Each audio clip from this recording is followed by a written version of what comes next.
Hey, this is Dave Ing. So I've got an '06 Civic two-door, and we are removing the trunk latch today. So you'll see the latch mounted here on the trunk. It is connected to a metal bar that runs from the back of the latch to the back of the key cylinder. And so we want to disconnect that first, and that way the latch can drop down. It's a little tight in here on the two-door, so that's the piece of metal. There's an electrical connector here, just a 2-pin that you just unplug that.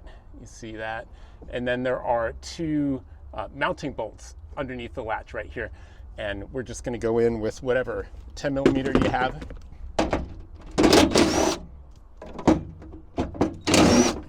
So that gets the latch loose, but we want to start wiggling it out. Now there's a cable that comes in from this side that releases the latch from the inside of the cabin right next to the driver. So you just pull that out, and then you just kind of spin it. So you want to be careful not to break this plastic clip that attaches the latch to the metal bar there. See, I'm twisting it out. You can kind of see that clip. We're going to get it out, and then you're just going to pull up on that clip to release the latch.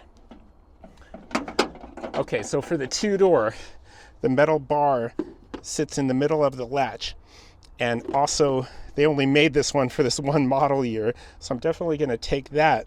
But if you're replacing your latch, you can replace it with the with one that actually has this this piece above here. I will have links to eBay as well as the OEM part numbers for both versions of this latch. Hope that helps. We'll see you next time.